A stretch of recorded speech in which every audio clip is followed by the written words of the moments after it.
A very good evening to you and welcome to ATN Global News for today. To begin, let's take a look at the headlines. Courts remand suspect over attempted murder. Police arrest broadcast journalist. Investigates Lagbaja death rumor. Group says CBN allocates 1.73 trillion naira for food. Helicopter crash kills 4 persons in Houston. Ateta warns Arsenal players. Bobrisky served jail term, federal government panel.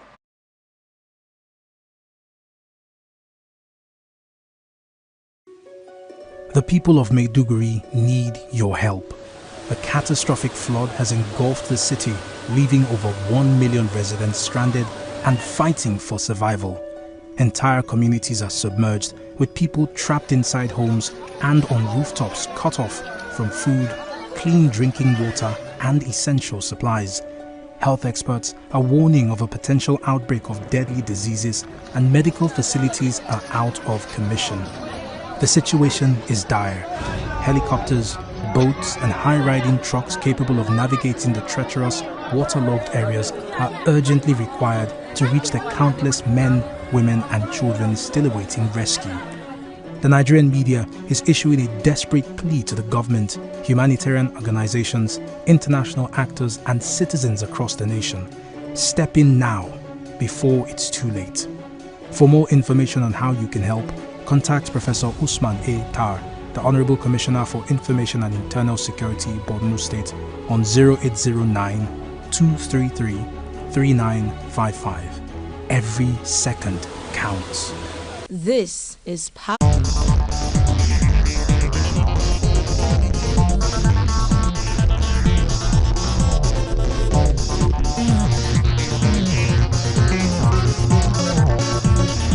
And now the news in details.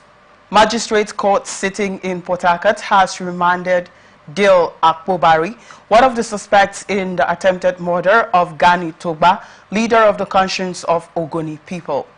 Togba was reportedly ambushed on his way back from Zakwo community in Kana local government area of Rivers State to Port Harcourt on March 12, 2024, and was shot multiple times, leaving him critically injured, while 3 individuals connected to the crime are already awaiting trial at the Port Harcourt Correctional Center, following a remand notice issued by State High Court. When Akpobari was brought before the Magistrate Court in a remand proceeding filed by the Commissioner of Police, Mohammed Mustafa, the presiding Chief Magistrate, Rosemary Ibanibo, declined jurisdiction.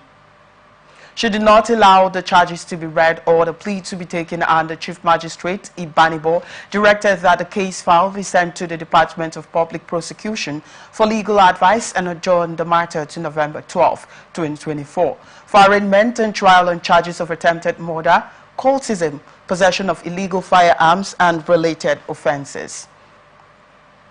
Nigerian Corrosion Association has fixed her annual national conference for 22nd of October 2024. The theme for this year's event is corrosion management of downstream and midstream oil and gas industry. Speaking to journalists in Port Harcourt during the press briefing on Monday, President of Nigerian Corrosion Association, Professor Awal Kazim, said for over 40 years, the association has sanitized the publics and partnered with relevant agencies to establish corrosion centers across Nigeria. Secondly, the president called on the Rivers State government and other parastatals to ensure all hands are on deck to make corrosion knowledge domesticated at the grassroots. We are in partnership with the Standard Organization of Nigeria in order to develop corrosion standards, which is lacking in Nigeria. And several efforts were made previously to domesticate corrosion certification in Nigeria. As it is presently, before NICA came in today, you will have to subscribe to NEST, the National Association of Corrosion, which is an international corrosion organization based in the US, for you to register. With the coming of NICA, with the revival of NICA on board, and also the coming of Nigerian Institute of Corrosion, all these training can be domesticated in one. First. Then secondly, we also undertake sensitization tour to public institutions. You can see in this corrosion also, we have specific activities, they are marked for students, so that we can sensitize them on the import of corruption, so that they can take the money after we go. Thirdly, we also interface with industries to see if they have specific corruption challenges, so that we can come in and advise appropriately. We are also in partnership with many government or governmental organizations, like PTDF and Nigerian Agency. However, other stakeholders in the Nigerian Corrosion Association took turn to speak on the significance of the group and sent a message across the government.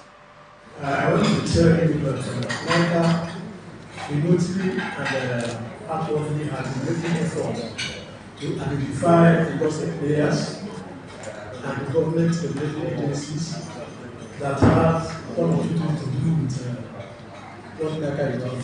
I respect the owners of filling stations like these associations now that the part of this attend this conference they want to hear from us also as practitioners what they need to do to maintain a good protection system in the filling stations.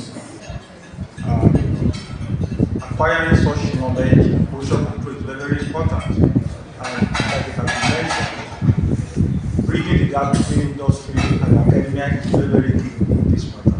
Look at the country we find ourselves is where we look at oil and gas, it's against asset integrity is at the core. So the more we have the knowledge about how to control corrosion, the more we contribute more to asset integrity. So if you take a little example from something like convert, you see that you make a new convert, also will be passing, everybody will be passing. After like 2-3 years, it will collapse. What has happened? The rod they use in reinforcing it, because of the poor nature of the concrete, water goes in. And immediately it sees water, which causes toxicity. It starts corroding. At the time, it will disappear.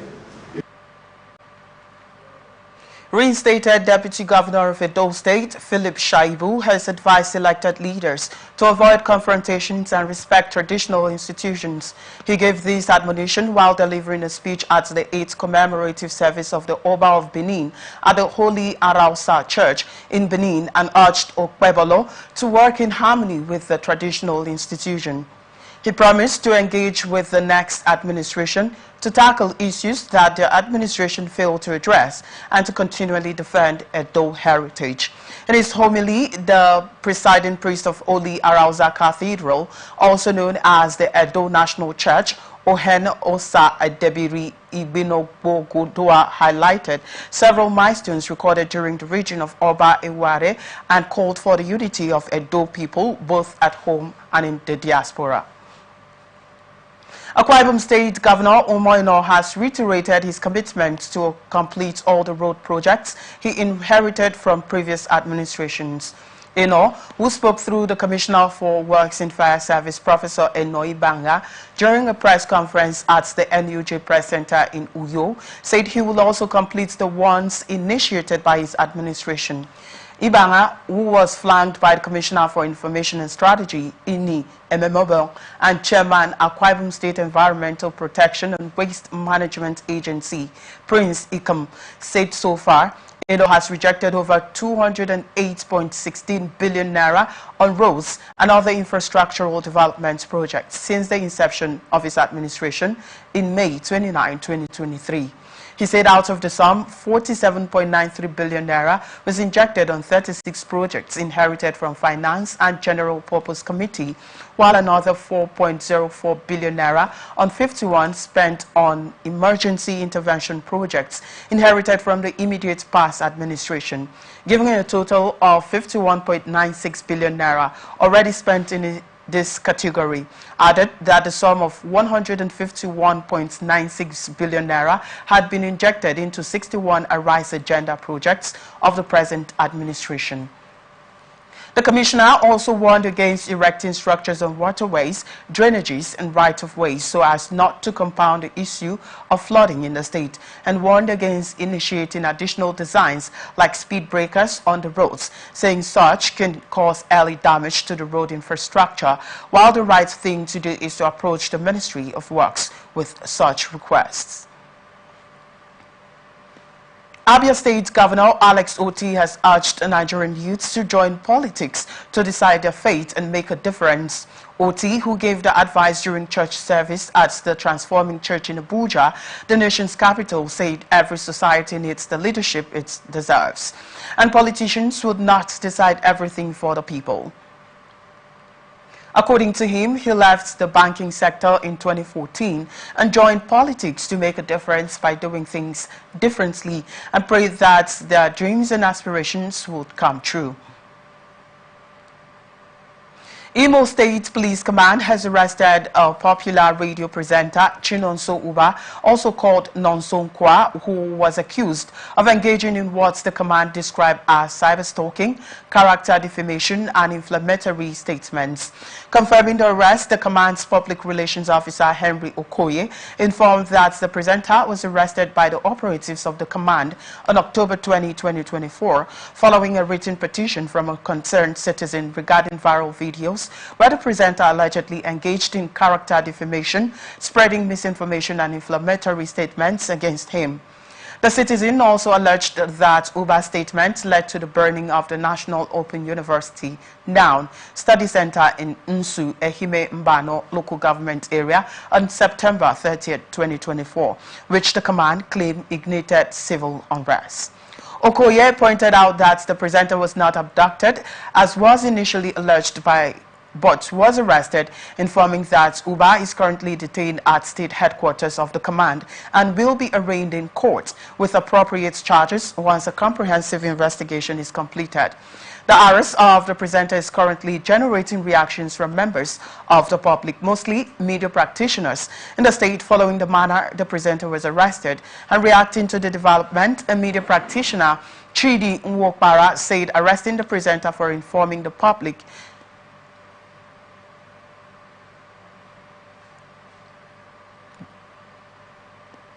based on information obtained from a popular TV station without also arresting the originator of the news amounts to selective injustice, and urged the police to respect the constitutional rights of the presenter by ensuring that he is not held in custody longer than is required by law.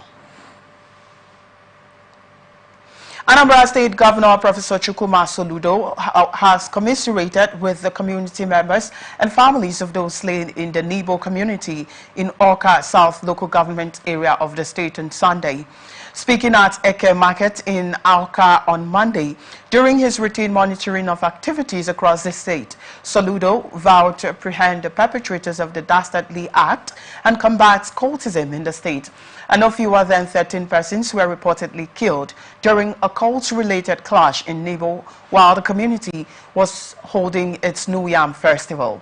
While urging the people to go about their lawful duties, the governor stressed that no matter where the perpetrators hide, they will be brought to justice.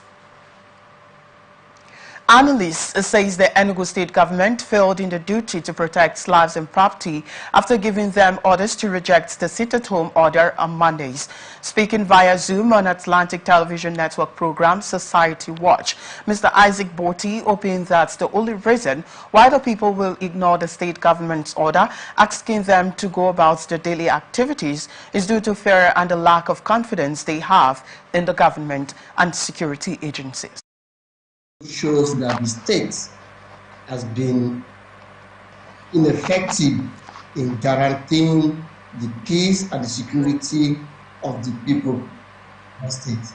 Shows again that the people of the state do not have that confidence in the state government to protect them. And that is why, out of fear, they can obey the instructions or commands of some unscrupulous individuals in the state who perhaps have in the past unleashed severe mayhem on the people or are likely going to do that now. So for me, it tells.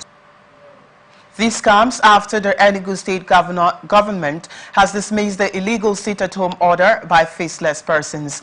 The government therefore directed citizens to go about their lawful businesses, as every inch of Enugu state had been well covered by the security agencies and infrastructure to assure security of lives and property. Osun State Governor Ademola Adeleke has reiterated his commitment to the delivery of quality governance and fulfilling his campaign promises to the people of the state.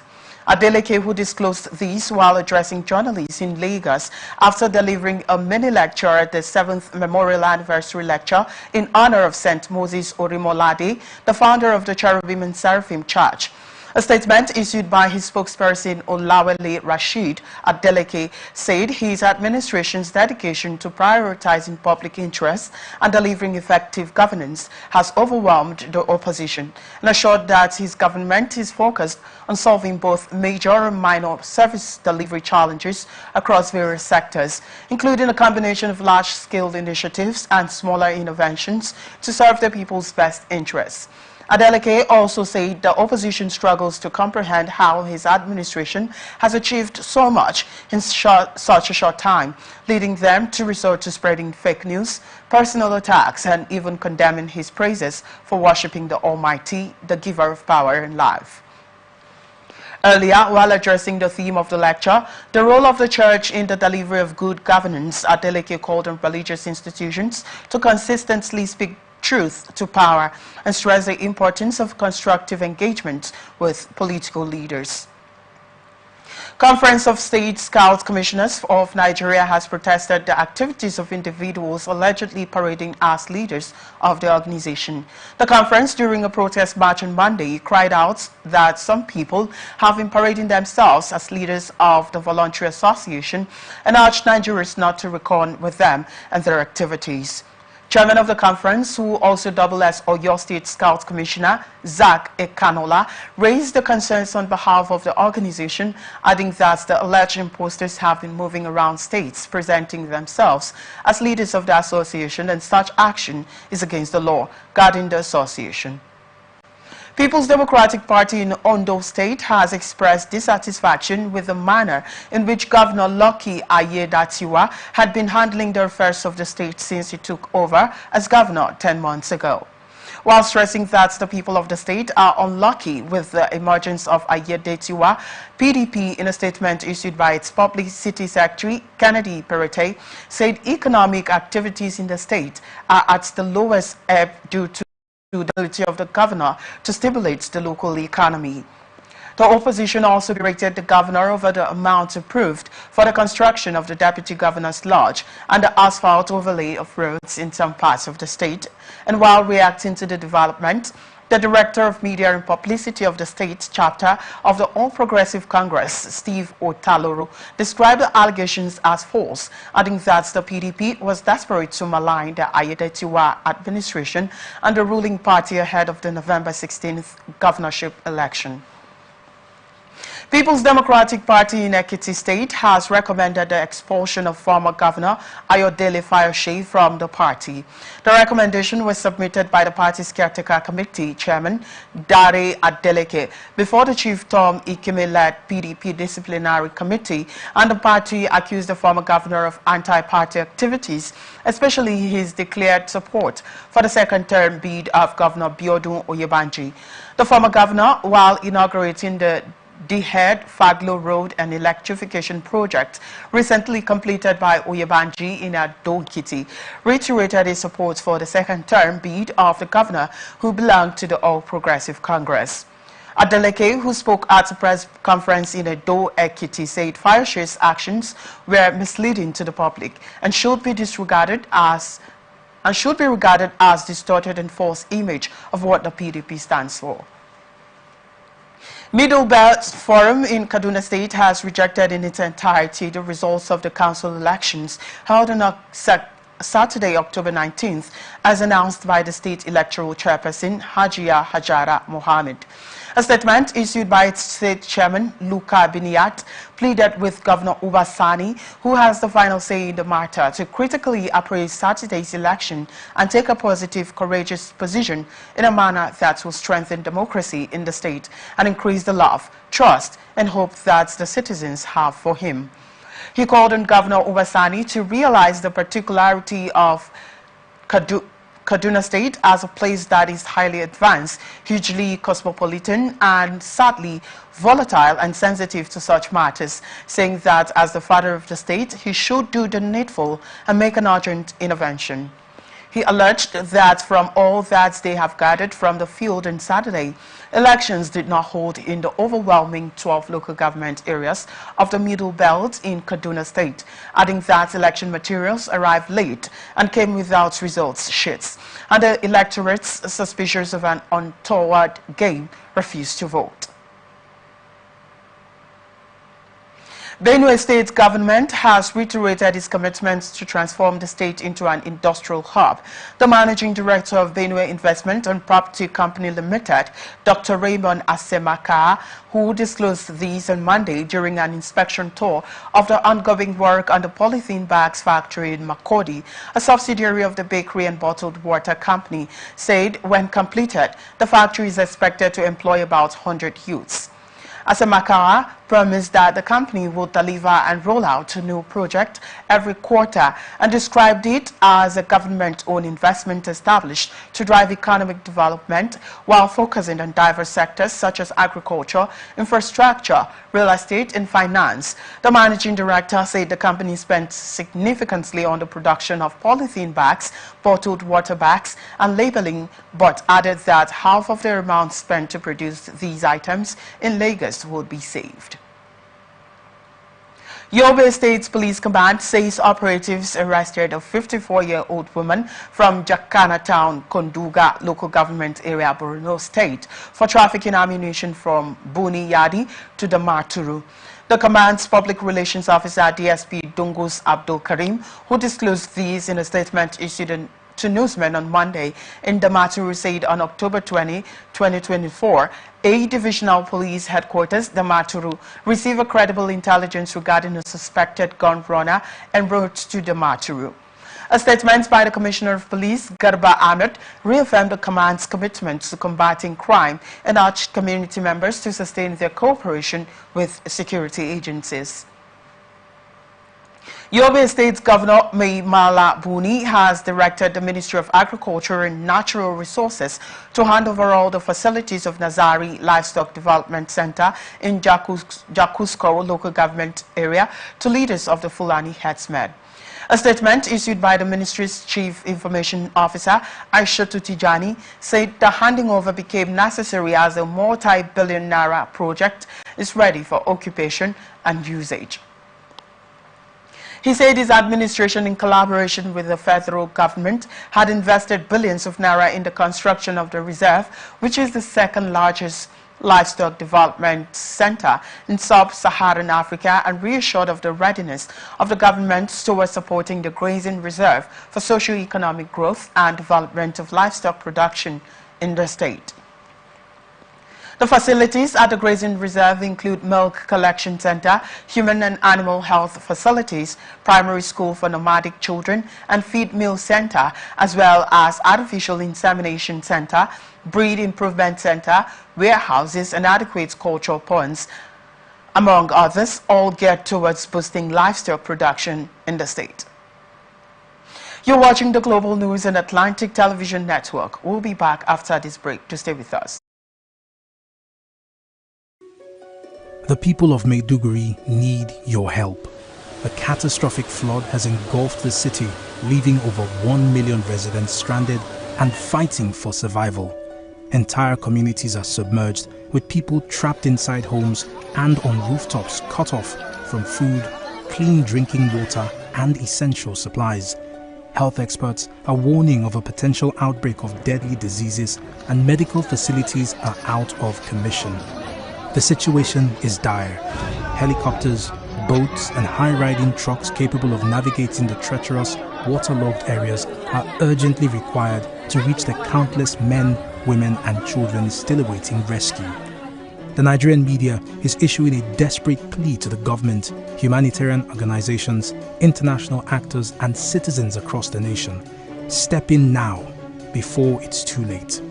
For more information on how you can help, contact Professor Usman A. Tar, the Honorable Commissioner for Information and Internal Security, Borno State, on 0809-233-3955. Every second counts. This is powered by Atlantic Television Network.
Welcome back. This is the Global News and Atlantic Television Network. Now to the rest of our stories. House of Representatives Committee on Navy has expressed displeasure with the Nigerian Navy for arbitrarily acquiring foreign platforms without the knowledge of the Nigerian Parliament. The committee was worried that the Navy failed to respond to its letters demanding for documents to facilitate effective oversight of the security agency. Chairman of the House Committee on Navy, Honorable Yusuf Gagi, who spoke to journalists after a closed-door meeting with the leadership of the Navy, insisted that the committee cannot take a position until an oversight on the platforms that are being built is carried out. Gadi also expressed displeasure with the Nigerian Navy over manner in which the case of a personnel, Seaman Haruna Abbas, was handled by the Nigerian Navy, an action that led to his dismissal after 6 years in detention. Earlier, the Chief of Naval Staff, Vice Admiral Emmanuel Ogala, told the committee that the Navy was facing several challenges, adding that these challenges include but not limited to inadequate resources to effectively carry its operations, adding that beyond its military responsibility, the Navy also performs the function of policing the waterways. Complementing the Nigerian Customs, which has no deep-sea policing capacity.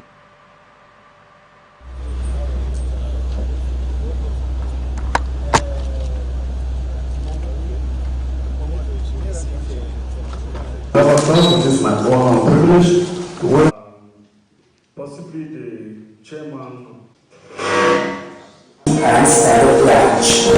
Please take note of the following process. Please do not with exit A1 clearly marked. And 5 should exit the conference hall. I think it's better.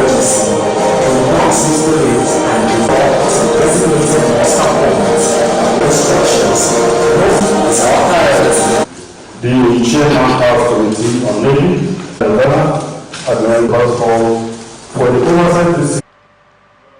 Honorable Chief Justice of Nigeria Kudirat Olatokunbo Ekere-Ekun has flagged off the design and construction of 40 numbers judges quarters in Katampe District FCT Abuja, which is to cut across the Appeal Courts judges, Federal High Courts judges, and FCT High Courts judges.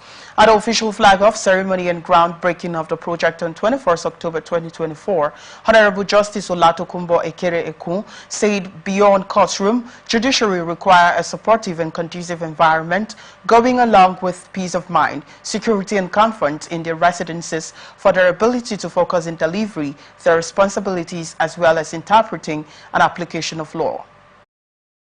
Beyond the courtroom, a supportive and conducive living environment is essential to their ability to focus on the heavy responsibilities entrusted to them.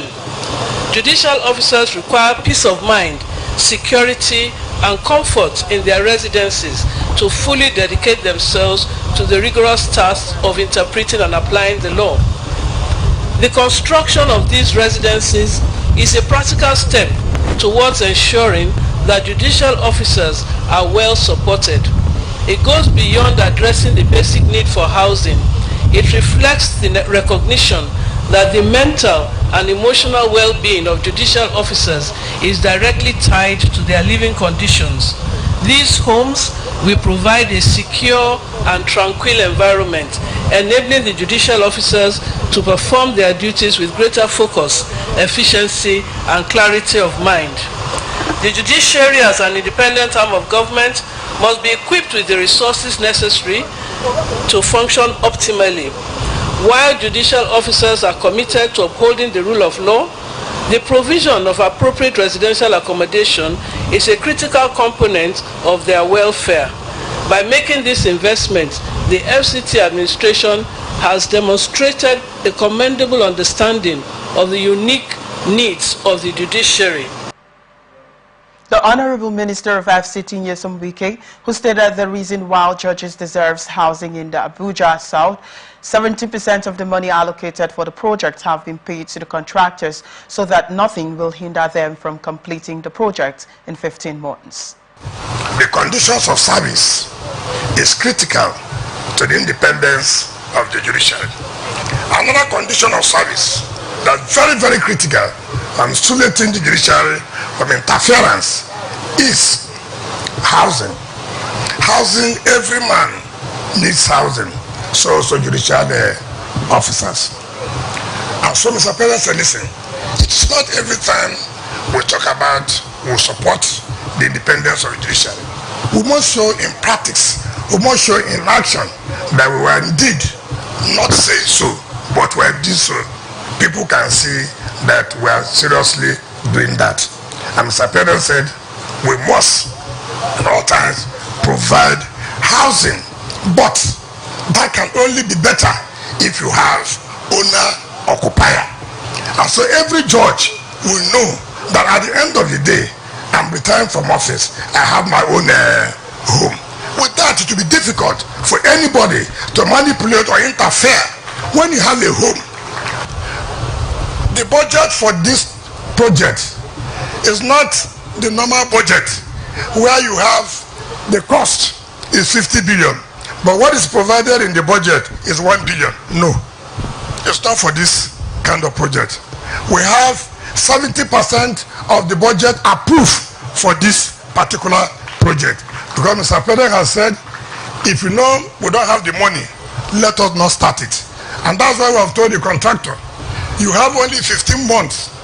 You have only 15 months to hand over well furnished well furnished, because our judges must get the best, because they are doing a lot of hard work and good work for this country.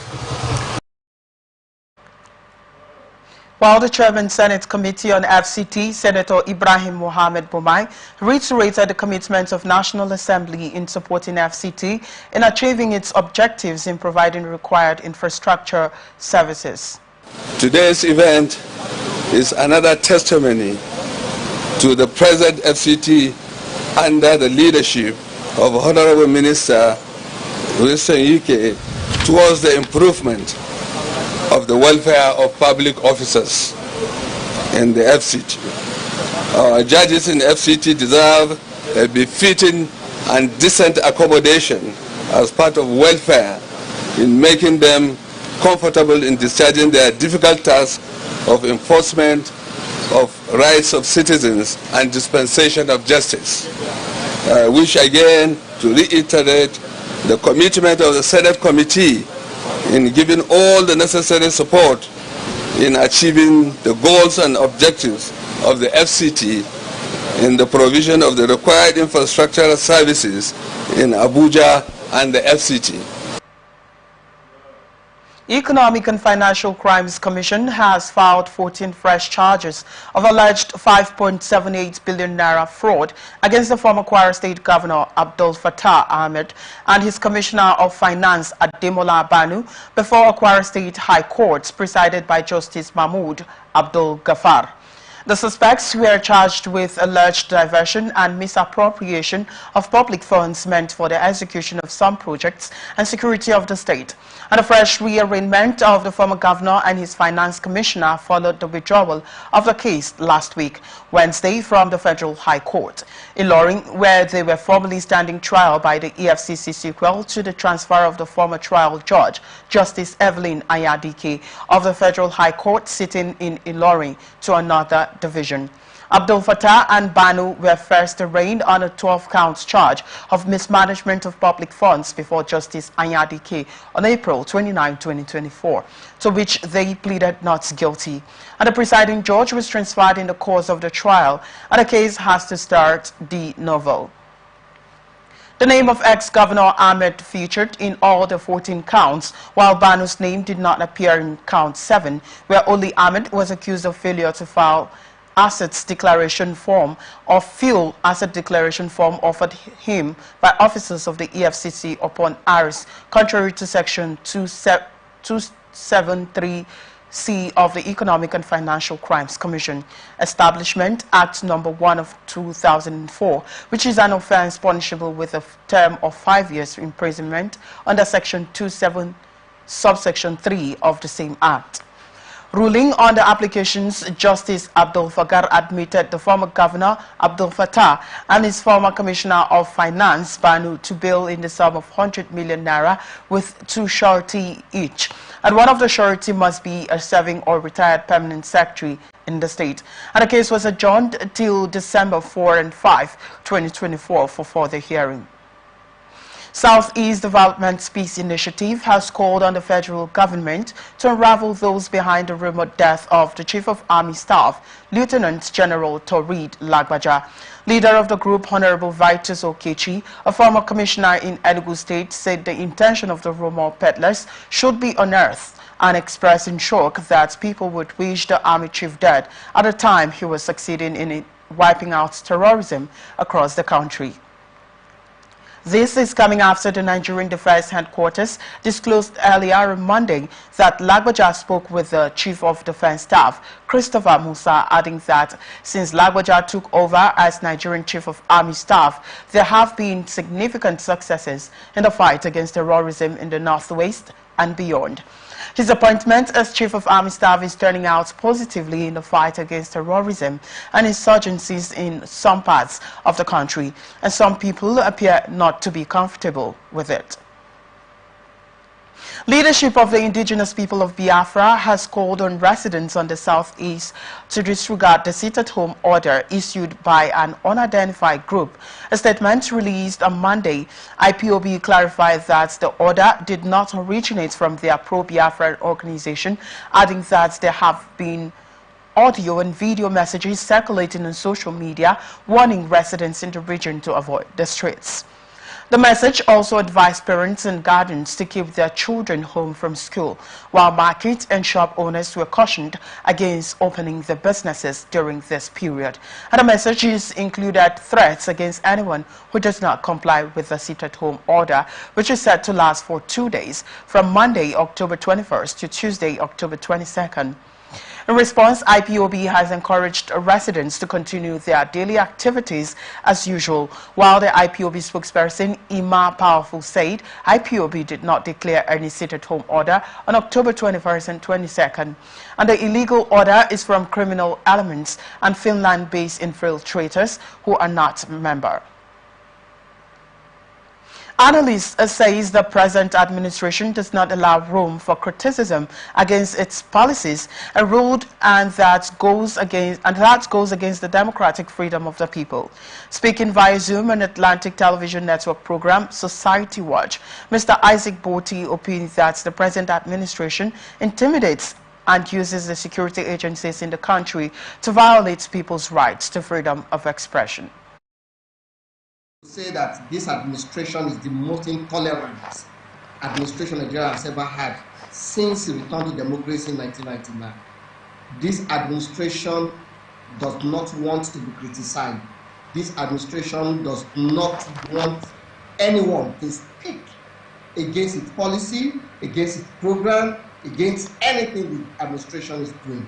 They are so intolerant that any decent voice or voices is picked up, is arrested, is detained, and all of that. And for me, it's a very bad signal to democracy. We know just a few weeks ago. This comes after the Socio-Economic Rights and Accountability Project has urged President Bola Tinubu to stop the weaponization of the Department of State Services and other security agencies in the country, and instead focus on ways to revive the national economic hardship. National Examinations Council has warned school owners and other relevant stakeholders to desist from enrolling candidates for its examinations by proxy. The council made this known in a statement on Monday, which was signed by the Acting Director, Information and Public Relations, Aziz Sani, that such fraudulent practice often results in identity thefts and subsequent parade.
NECO is now determined to eradicate all forms of examination malpractice.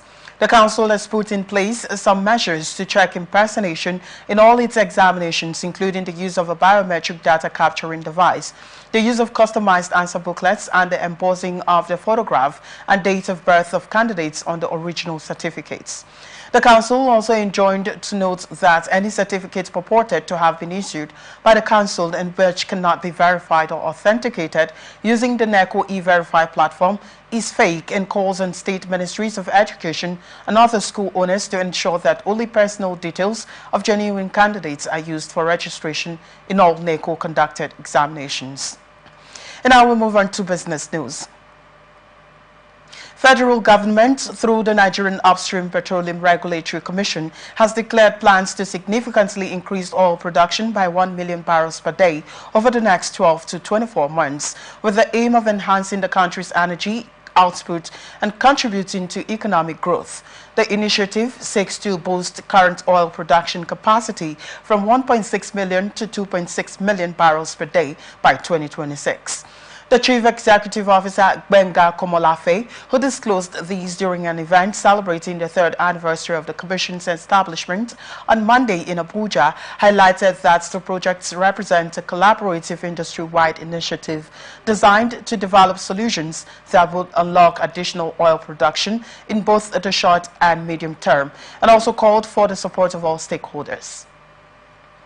However, the Minister of Petroleum Resources and Oil, Heineken Lokobiri, challenged the current target, stating that it is insufficient and should be increased to 2.5 million barrels per day. Drafts legislative bill seeking to protect Nigerians' raw materials processing and local production has passed the first reading at the Senate. A statement by the Director Corporate Affairs of Raw Materials Research and Development Council, Mr. Chuks Ngaha, said the bill, if passed into law, will chart the pathway to industrial growth and development in Nigeria. The draft legislative bill, sponsored by Senator Peter Nwebonyi, represented Ebonyi North, seeks to fortify Nigeria's local manufacturing sector, reduce dependency on imports, and ensure sustainable economic development through the promotion of local processing and value addition to the nation's raw materials resources.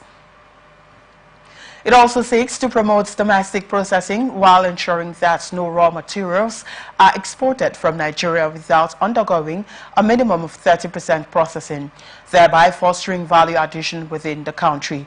While on protection of local industries, the legislative bill seeks to prohibit the importation of raw materials that are available for local production, safeguard local manufacturers from unfair competition, and encourage the growth of the domestic industry. The bill stressed no raw materials shall be exported from Nigeria without certification by the Council confirming that the materials have undergone the required processing. While on import prohibition, the bill indicates that no raw materials can be processed or produced locally shall be imported into Nigeria, and that the Federal Ministry of Trade and Investment consultation with RMRDC shall compile and maintain a list of raw materials that are locally available for local production, and the exercise shall be subject to periodic review. Minister of Marine and Blue Economy, Mr. Adeboyega Oyetola, has stressed the need for the integration of intermodal transportation to unlock the potential of the country's maritime sector. Oyetola, who disclosed these at the maiden edition of Nigerian Transport Summit organized by the Transportation Correspondents Association of Nigeria in Lagos, and represented at the event by Mr. Yusuf Mohammed, the Director of General Service, Ministry of Marine and Blue Economy, said streamlining transport modes was key to optimizing movement of goods and services. According to him, linking of the ports with roads, rails, and inland waterways was key to optimizing the movement of goods and enhancing trade, adding that the ministry had embarked on several initiatives aimed at unlocking the vast potential of the nation's marine resources. He also said the strategy was validated with the support and collaboration of the Inter-African Bureau for Animal Resources and the Kingdom of Norway. Infrastructure Concession Regulatory Commission has expressed the need for the reduction in the number of economically unviable airports built by state governors in the country, stressing that proper infrastructure planning will reduce duplication of such projects. The ICRC Director General Dr. Jobson Ewalefo, who disclosed these at the second Joint Public-Private Partnership Units Consultative Forum on the theme, Using PPP to Actualize the Renewed Hope Agenda in Nigeria's Infrastructure Delivery, brought together stakeholders from various sectors to discuss strategies for infrastructure development. This is coming after 6 state governments, including Ekiti, Ebonyi, Jigawa, Yobe, Nasarawa, and Bayelsa, spent about 160 billion naira on airports projects that opposition politicians and aviation professionals classified as unviable. Apart from the Murtala Mohammed Airports Lagos, Nnamdi Azikiwe International Airport Abuja, and Port Harcourt International Airport Port Harcourt River State that generate about 80% of revenues for the Federal Airports Authority of Nigeria, while other airports constitute a financial burden to FAN. To resolve the issue, the ICRC Director General said proper national planning via project integration and collaboration with subnationals would eliminate the proliferation of unviable economic projects and reiterated the importance of sharing experiences and overcoming challenges to drive economic growth. While against this backdrop, the Nigeria Governors Forum also canvassed for broad adoption of public-private partnerships, particularly at subnational levels, to deliver critical infrastructure that can drive economic growth and improve citizens' quality of life. The chairman of the NGF, Abdul Razak Abdul Rahman, said PPP was vital for bringing Nigeria's significant infrastructure gaps, while highlighting the role of infrastructure as a cornerstone for economic development, stating that PPP offers innovative solutions for delivering essential projects efficiently. Central Bank of Nigeria released $547.7 million at the official exchange rate of $1,503.3 as of June 30, 2024, to Nigerians for the importation of food items in the second quarter of 2024. The amount is a reduction of $142.48 million, or 20.6% from $689.88 million recorded in the first 3 months of 2024, and 80.76 billion naira, or 8.93% from 903.95 billion naira recorded in first quarters when converted to naira. This implies that the CBN released a total of 1.73 trillion naira for food items importation in 6 months, according to data from the bank's quarterly statistics bulletin. This came after the federal government's plan to reduce the price of food commodities through the implementation of zero duty on selected basic food items is increasingly becoming difficult to achieve. The challenge is underscored by the alarming increase in the average price of imported food items, which rose to 878.3 price point index in September 2024. Reflecting broader economic pressures, on July 8, 2024, the federal government announced the 150-day duty-free imports window for food commodities to ensure a reduction in food inflation in Nigeria. The food commodities include maize, husked brown rice, wheat, and cowpeas, and the program was meant to help cushion the effects of various factors contributing to food scarcity and price hikes in the country. You're still watching the news on Atlantic Television Network. Up next is International Tidbits. U.S. officials say 4 persons, including a child, were killed after a chopper struck a radio tower in Houston, Texas. According to Houston authorities, after taking off from Ellington Field, which is around 15 miles distant, the privately owned R-44 helicopter went down at about 7:45 p.m. local time and was not immediately apparent where it was going. According to officials, all 4 of the victims were on board the helicopter, and the crash did not injure anyone on the ground, while the damage and loss of life could have been worse because the crash happened near a butane tank and in a residential area. Police also reported that the radio tower was the only building on dwelling affected, but they also pointed out that the fire that broke out from the collision spread over 2 to 3 blocks. Here now is ATN Sports News. Liverpool manager Arne Slot has predicted the position Chelsea will finish at the end of the season.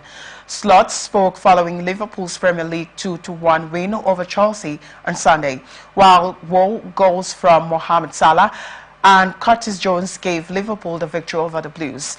The results leave Chelsea in 6th position with 14 points after 8 games, and Slot believes Chelsea will finish around the top of the Premier League table at the end of the season.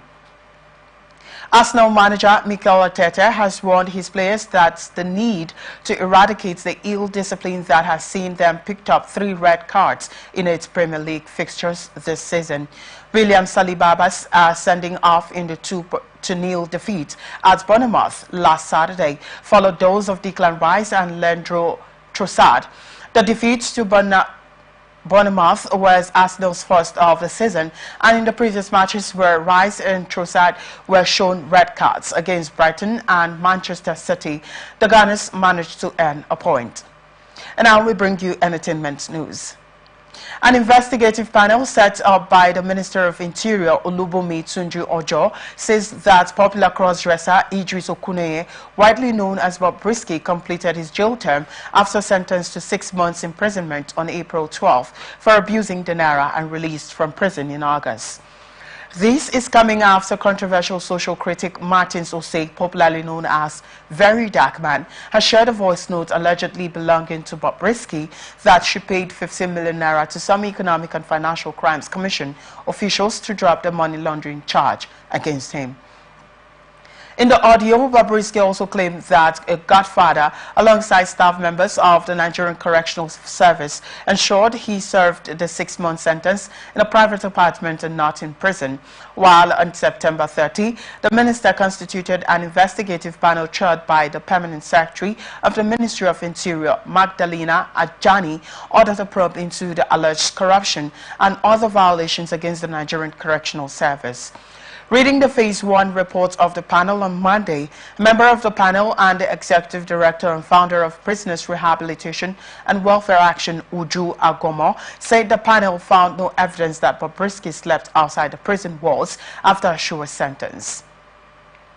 Agomo said during this period, Bobrisky was transferred from the Kuje Custodial Center to the Medium Security Custodial Center in Kirikiri, Apapa, Lagos, and then to the Maximum Security Custodial Center, from where she was discharged after the completion of her sentence.